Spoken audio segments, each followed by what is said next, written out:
इस न्यूज़ को मैं आप लोग के साथ जो है शेयर करने इसलिए आया हूँ कि मुझे लगा कि जब से ये सुप्रीम कोर्ट का आदेश आया है, जजमेंट आया है, तब से लोग कई तरह की बातें जो हैं र्यूमर में ला रहे हैं और जो है नेट पे आप देखेंगे तो बहुत अलग अलग से न्यूज़ जो हैं इसमें क्रिएट किए जा रहे हैं, जिसको सर्कुलेट किया जा रहा है और हो भी रहा है। ऐसे ऐसे न्यूज़ जो कहीं ना कहीं सच भी नहीं है, लेकिन फिर भी वो न्यूज़ जो है सर्कुलेट कर रहे हैं। तो उसी के संदर्भ में हम कुछ बीएड और वर्सेस बीटीसी की जो न्यूज़ हैं उस पर हम चर्चा करेंगे। जैसे अभी आज एक पेपर की कटिंग जो आई थी, जिसमें सीटेट में पास अभ्यर्थियों को प्रमाण पत्र भी रद्दी के बराबर मानने की बात कही गई है। तो उसमें जो है दिया गया है कि सीबीएसई ने दिसंबर 2022 में आयोजित सीटेट के प्राथमिक स्तर यानी कि लेवल फर्स्ट 1 से 5 तक के लिए यह शर्त रखी थी कि प्रमाण पत्र की वैधता सुप्रीम कोर्ट के अंतिम निर्णय के अधीन होगा। देखिए, इन्होंने सबसे पहले ये क्या किया है कि जो प्रमाण पत्र की जो वैधता थी, ये तभी बात रखी थी कि सुप्रीम कोर्ट का जो फैसला आएगा उसी के साथ उसको रखा जाएगा तालमेल बिठा के।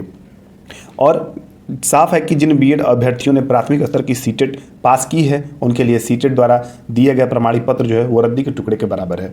चलिए, हमने मान लिया कि ये जो प्रमाण पत्र है इस रद्दी के टुकड़े के बराबर है, लेकिन कहाँ तक ये बात सही है, इसमें ज़रा आप भी एक आकलन करिएगा, एनालिसिस करिएगा, खुद से करिएगा। अगर आप बीटीसी के अभ्यर्थी हैं फिर भी आप करिएगा कि इन बच्चों को, जो बीएड जो अभ्यर्थी हैं, जो पिछले साल अपना एक अच्छा पाठ्यक्रम जो तैयार करके सीटेट को क्वालिफाई किए थे, तो उनके साथ ये गलत हुआ है कि नहीं हुआ है, आप भी इस बात को जरूर स्पष्ट करिए कि ये फैसला जो आज आया है, क्या ये फैसला पहले नहीं आ सकता था? और अगर ये फैसला आना था तो इस फैसले के रुझान के बारे में लोग परिचित नहीं थे। जैसे कुछ लोगों का कहना है कि जो केवीएस है उनका भी जो है सारी डिपेंडेंसी तो इसी पर रुकी थी। अभी देखिए, बिहार जो बीपीएससी जो शिक्षक भर्ती जो आयोजित करने जा रही है, उस पर भी लोग की अटकलें लगी हुई है कि वो भी जो है नोटिस जारी करेगी एक ऐसी, और जैसे सीबीएसई ने सीटेट की वैधता रद्द की है, उस तरह बीपीएससी में भी इसको रद्द कर दिया जाएगा। तो ये कहीं ना कहीं बीएड अभ्यर्थियों के साथ जो गलत हो रहा है ना, ये सही नहीं हो रहा है। और मैं बीएड अभ्यर्थियों को जरूर एक मैसेज देना चाहूँगा कि आपका जो अप्रोच है, जो जैसे सुप्रीम कोर्ट में जो अप्रोच होना चाहिए था, वो आपके संघ द्वारा उस अप्रोच को एक्टिव नहीं रखा गया। और देखिए, बीटीसी वालों का जो संघ था, जो अप्रोच था, वो कितने एक्टिवनेस तरीके से अपने सारे मामलों को देखते हुए फैसला अपने पक्ष में करा लिया गया, ये कहा जा सकता है। तो इसमें बीएड वालों अभ्यर्थी के साथ बहुत ही गलत हुआ है।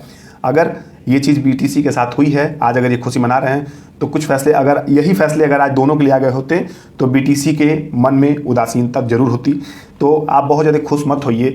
आपके ही भाई बहन हैं जो बीएड किए हुए हैं, उनके चेहरे पे देखिए कैसी जो मायूसी है वो दिख रही है। जैसा इसको आप ज़रा अंदर से एक बार टटोल के देखिए कि उनके अंदर क्या बीत रही है, कि उन्होंने एक अच्छा प्लेटफॉर्म तय कर लिया था प्राइमरी के लिए, जो वैकेंसी आने वाली थी उसके लिए और जो चल रही थी उसके लिए। तो उनके ऊपर बहुत बड़ा झटका है ये। ऐसा नहीं है कि बीएड अभ्यर्थी जो है वो हमारे यहाँ आसमान से आए थे या दूसरे देश से आए थे, वो आपके घर के ही हैं, आपके आस पड़ोस के हैं, आपके भाई बहन हैं। तो उनके साथ ये गलत तो हो ही रहा है। बाकी अब माननीय उच्चतम न्यायालय का फैसला है तो स्वीकार तो करना ही पड़ेगा।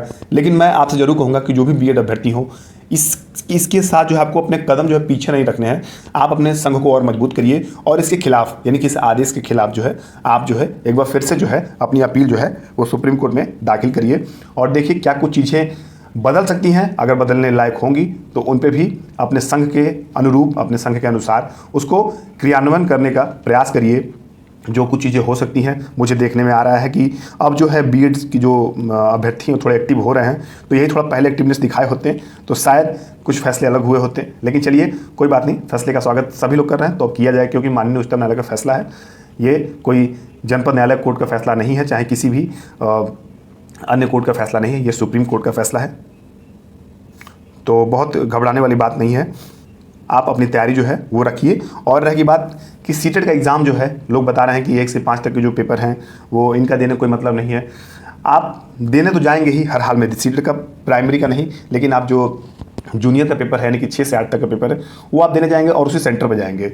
तो मैं अपने तरफ से कहूँगा कि जरूर उस पेपर को दीजिए। उस पेपर को देने में यानी कि फर्स्ट मीटिंग और सेकंड मीटिंग में आपको कोई नुकसान नहीं होगा, तो फर्स्ट मीटिंग के पेपर को दीजिए। बाकी वो उसकी वैल्यू हो चाहे ना हो, लेकिन दीजिए जरूर। कुछ चीज़ें जो है सीखने को जरूर मिलेंगी। आप अपनी तैयारी कर चुके हैं और तैयारी करने के बाद जो है उसको नहीं देंगे तो वो भी कहीं ना कहीं आपको दिक्कत महसूस होगा। तो आप जो अपनी तैयारी की है अभी तक, उसी के आधार पर उस पेपर को जरूर दीजिए। फर्स्ट मीटिंग में प्राइमरी को दीजिए और सेकंड मीटिंग में अपने जूनियर को दीजिए। और ऊपर वाले पे भरोसा रखिए, हो सकता है कुछ बेहतर आपके लिए विकल्प जो है निकल के आए। तो चलिए, ये न्यूज़ जो थी मैं आपके साथ शेयर किया। अगर अच्छा लगा हो तो प्लीज़ क्लास को लाइक करिएगा। और जो भी बीएड अभ्यर्थी हों, जो मुझसे जुड़े हों या जुड़ना चाहते हों, वो एक बार कमेंट बॉक्स में अगर ये न्यूज़ अच्छी है तो प्लीज़ यस करके जरूर करिएगा कि क्या आपके पक्ष में ये फैसला होना चाहिए था, तो यस करिएगा। और नहीं, बीटीसी वाले वो अपना यस करेंगे तो सब चीज़ें समझ में आएंगी कि बीटीसी वाले कौन है, बीएड वाले कौन है। तो चलिए अगली क्लास की तैयारी करते हैं, उस क्लास में आपसे मिल लेंगे। तब तक के लिए आप अपनी तैयारी जो भी है उसको आगे बढ़ाइए, और जैसा मैं हमेशा कहता हूँ, पढ़ते रहिए, मस्त रहिए, स्वस्थ रहिए। मिलते हैं अगली क्लास में, तब तक के लिए बाय बाय, टेक केयर।